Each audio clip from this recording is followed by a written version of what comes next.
De volta com o escritor, historiador, poeta Wanderlino Arruda.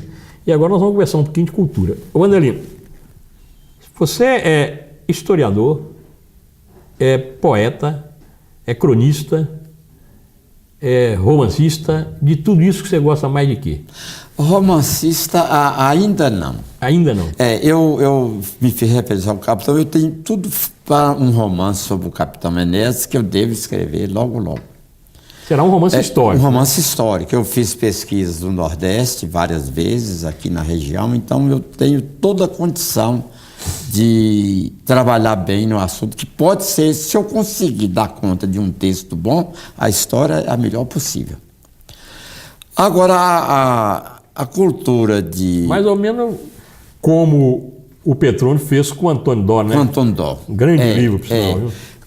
Com mais precisão o Petrônio, porque ele foi topógrafo e viajou 30 anos ali na região, então ele tem mais condições do que eu de experiência pessoal. Eu estou dizendo seria um livro interessante porque é de uma figura também lendária aqui na região, como Antônio Dó foi naquela região. E muitas vezes pela força.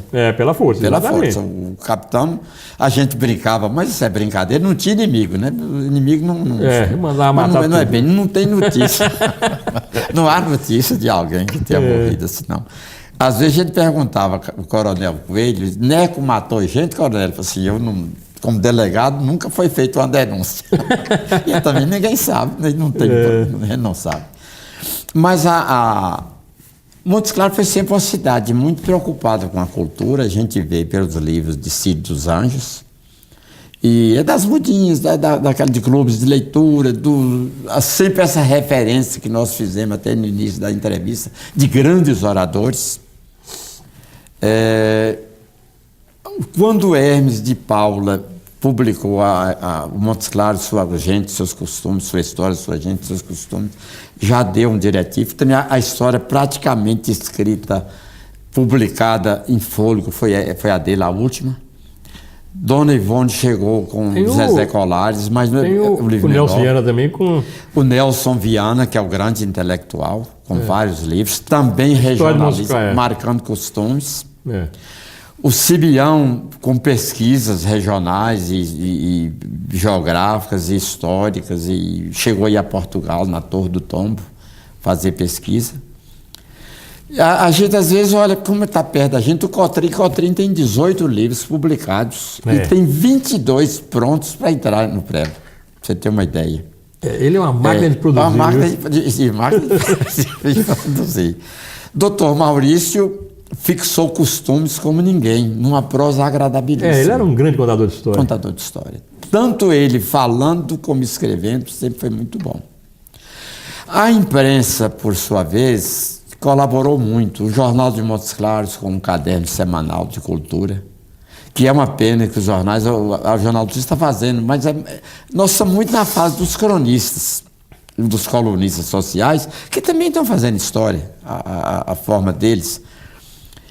Que eu sempre penso, Montes Claros, num certo aspecto de cidade bem comportada e bem situada, digamos aí, de conhecimento, grandemente a Lazim Pimenta, ao Teodomiro, ao Magnus, e depois vieram os outros jornalistas, que eles acabaram colocando esse povo vestindo melhor eu não sei. Eu acho que o grande marco... um brilho social. O grande marco no colonismo social de Montes Claros foi o Lazim, né? Lazim, ele que começa tudo. Com ele.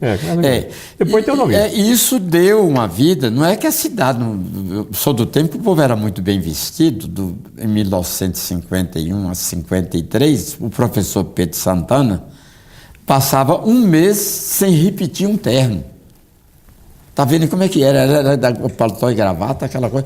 Há pessoas em Montes Claros que nunca saíram à rua sem paletó, o Benedito Gomes, o Osmano Barbosa, o João Mataíde.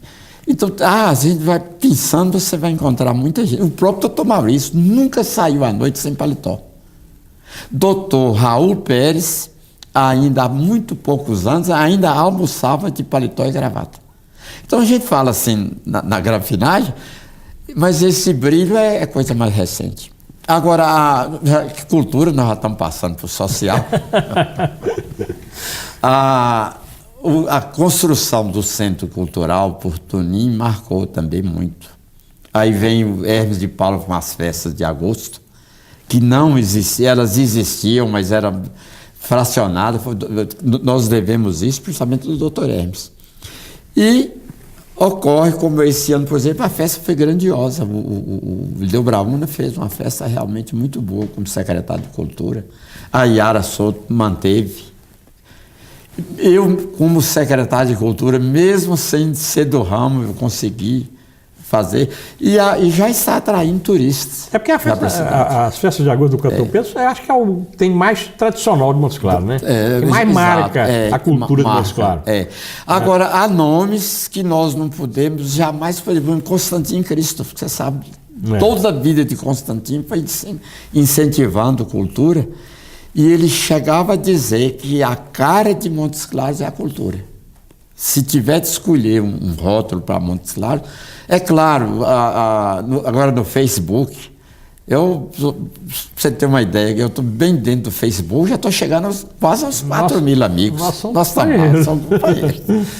E como eu, às vezes, agradeço a inclusão do meu nome, meu nome pessoal é de Montes Claros, a cidade da arte e da cultura. E já tive uns 3 protestos disso. Que cultura? Eu digo, a cultura não pode esperar só do poder público.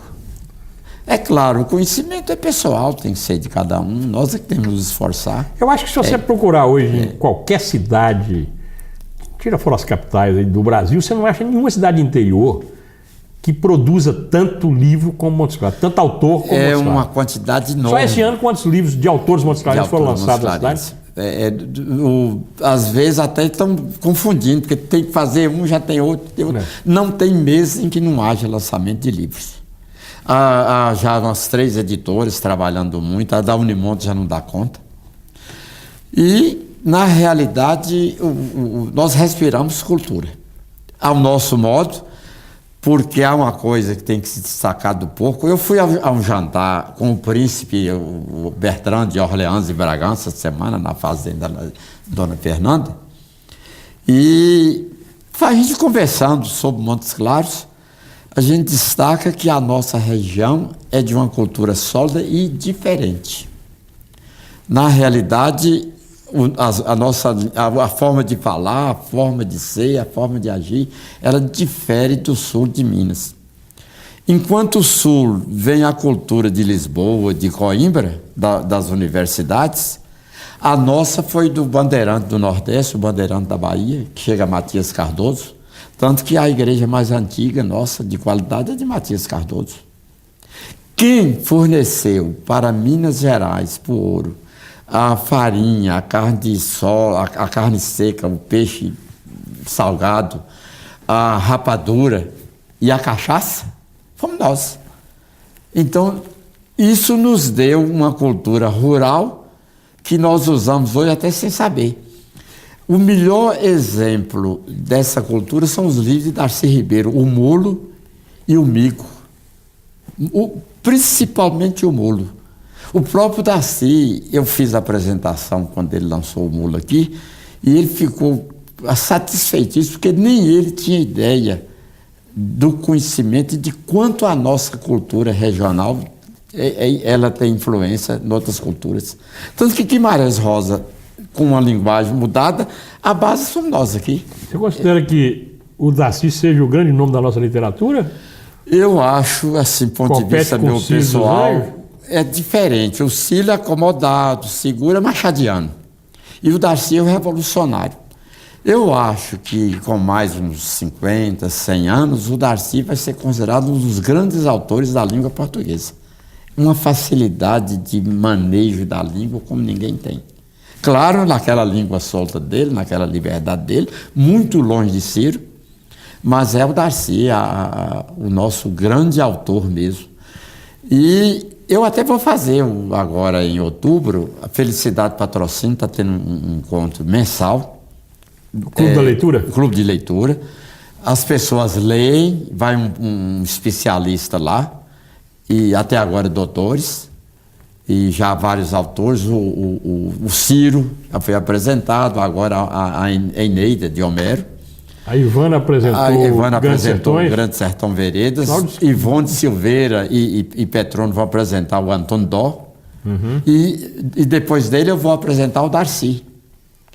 Então, eu me considero hoje, já que eu fui apresentador, tive que aprender muito, talvez quem mais conheça do Mulo. O livro mais conhecido da Darcy não é o Mulo, é o Maíra, né? É o Maíra, mas o Maíra é da Amazônia.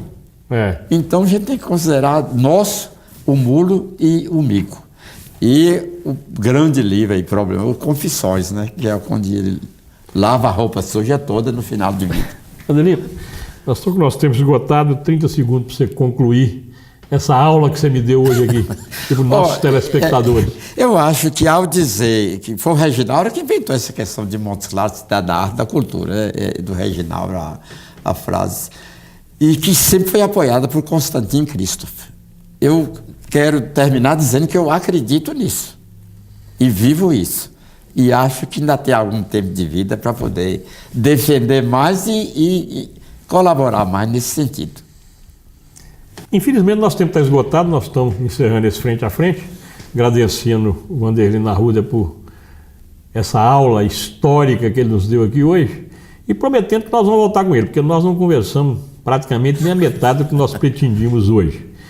Agradecendo a audiência, estamos encerrando mais esse frente a frente de hoje. Muito obrigado.